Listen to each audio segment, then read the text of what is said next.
Hey, it's Crazymommakelly here with Lilly. from our part of PA. Lily's my co-host today. Silly Lily, other known maybe as Giraffe Girl. So, what's the story about today, Lil? Anthony Wayne, Pennsylvania, most can't say that word. Prolific ghost. Prolific ghost. So, what do you read the story? So tell them a little bit about it if you want. Well, they usually call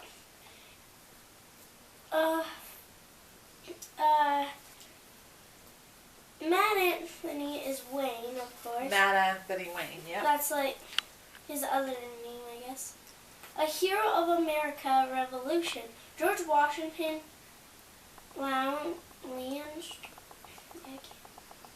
Lauded his prowess as a military commander or strategist. It said that Wayne saved Washington's life more than at least once in the Great Battle of the Revolutionary War. We're talking. He was one of the best servicemen that George Washington had. He actually saved like I said, he saved George Washington's life, and he also helped keep George Washington, commander of the Continental Army, helped him out to keep his status as that. There's actually 3 ghosts that contributed alone to Anthony Wayne himself. There's Anthony Wayne, then there's a laundress that he fell in love with. That they were mistresses when he was on Prescott Isle in Erie. Shadow. In 1796 is when he died. He died at Prescott Isle, but this laundress died before him. They were in love, and Anthony Wayne, being crazy and all wild and crazy, being himself, he liked to play practical jokes on her. He definitely liked to play practical jokes on her, and he was supposed to... Don't forget John Trotter. Yeah, well, we'll get to that in a minute. But he's playing a practical joke. He had to, on their way down to Prescott Isle where he was stationed, he went away for fighting, and then he came back, and he was in the company of a beautiful young lady. And during the company of a beautiful young lady, he had one of his officers ride ahead to tell everybody at the fort that he was on his way back with the new bride. This wasn't true. This wasn't true at all. But when he was riding up to the fort itself, I guess he held the companion lady close, and he whispered things in her ear, just joking around, because he knew the laundress, the girl that did the laundry, would actually see him, and that would be better for his ruse. So he did that, and he thought it was just a practical joke, and he said he when he got there, he would make it up to her, and everything, and tease her that he actually played an ultimate practical joke on her. Well, it backfired on him. It definitely did backfire on him, because the laundress, she came to the ramparts, and she climbed up the when she heard about his new marriage that happened so quickly, she was devastated. And she walked up onto the rampart to see if, it was actually true, to get a glimpse of her Mr. Wayne, because she was totally in love with him, but at the same time devastated. And when she seen that he was with this woman, he was very close with her and whispering sweet nothings in her ear, she thought, then it devastated her even more. It crushed her. She knew she'd never have Anthony Wayne and never be his wife. So she climbed back down the ramparts and went to the Erie Lake, and she threw herself in and drowned herself. And Anthony didn't find this out till later, when he finally commanded, was in his command and everything at the fort. He didn't realize it till later. And he beat himself up about that for the rest of his life. And then there was one more ghost. You take Trotter. John Trotter. He was one of his commanders, yeah, his aides. Wayne's, aides. Yeah. He was kind of like his best friend. Okay. And, well, he got a message from home. It was a family emergency. And you gotta let them know about Matt Anthony Wayne, how he was sometimes. He was kind of... Yeah, he was known of a man of courage and honor and conviction, but at the same time, there was periods in his life, throughout his whole life, that he went to black rages when he fought the demon of drink. He was known to be a big drinker, and when he'd be in the midst of these big drinking, he'd black out. He wouldn't realize what he was doing. And Trotter always helped him do, he would always help him out, because in his binges he'd be irrational, angry, and difficult to deal with. But Trotter was always there to help him out through the rages, to take care of him. So you tell him what happened, Trotter. Well, he told him, Wayne, that it was an emergency to go home. Wayne snarled at him to get out and go home if he wanted to. But just when he left him alone, he tried to call out for him, sort of, I think. Yeah, called out for his service, and another aide told him. He told him that he was gone. So he sent out people to go look for him and hang him. Yes.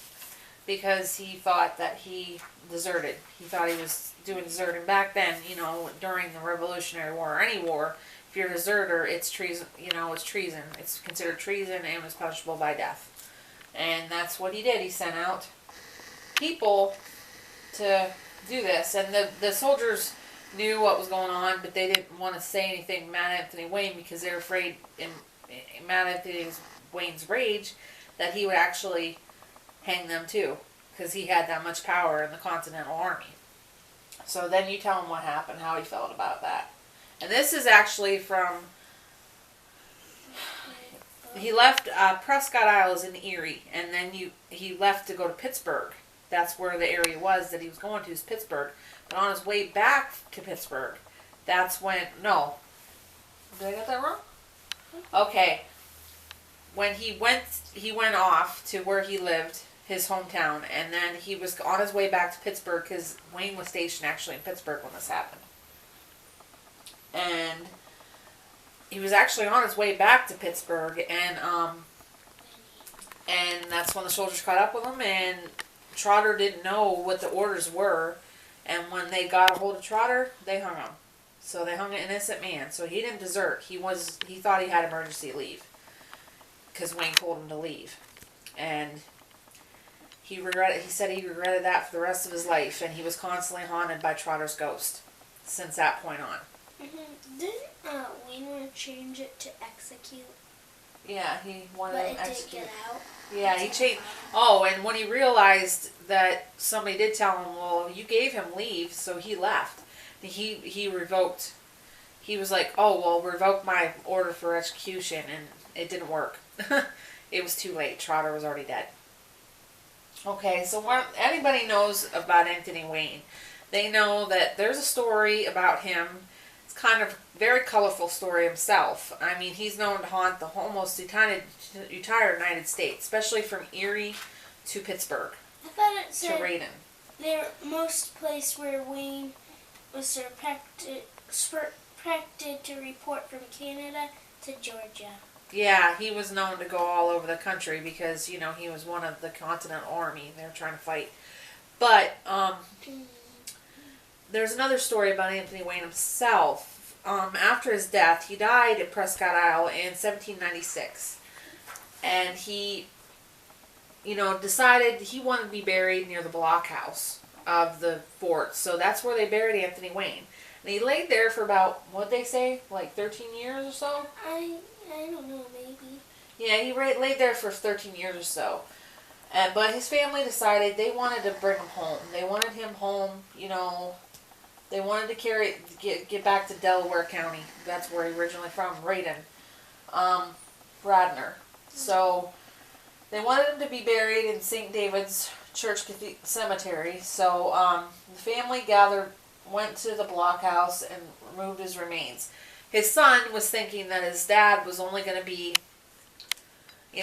bunch of bones by then because it's so many years have passed. But when they exhumed him from his grave site, his son, in his dismay, found out that his body was still whole, still together and stuff, and he was like beside himself because he's like, how am I going to get my dad home? I don't have enough money or whatever else. And the son's name was Isaac Wayne. Oh God.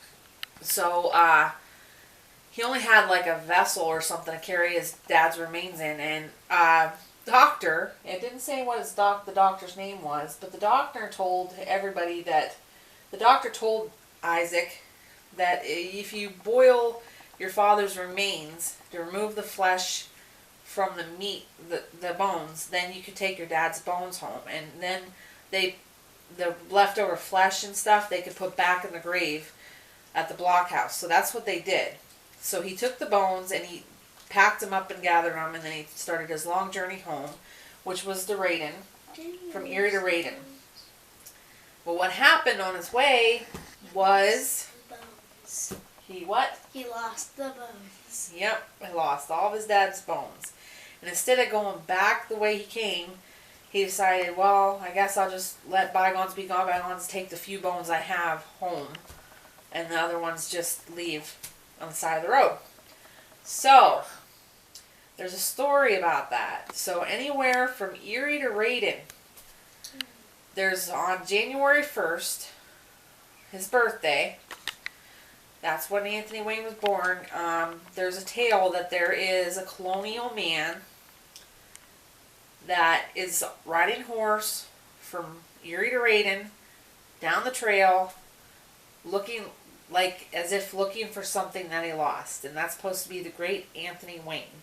So if you're ever on the Erie to Radin Road, and if you see a guy on a horse, looking for his lost bones. Looking for something that could possibly be Mad Anthony Wayne. So, 3 ghosts, 1 big story. That's what we have for you. I hope everybody's enjoying themselves this first couple days of autumn. I know we were outside for a good old fire, first fire of autumn, and the moon was full and bright and wonderful. Wasn't it, Lil? The kids had s'mores. They were happy little campers. And some mountain pies.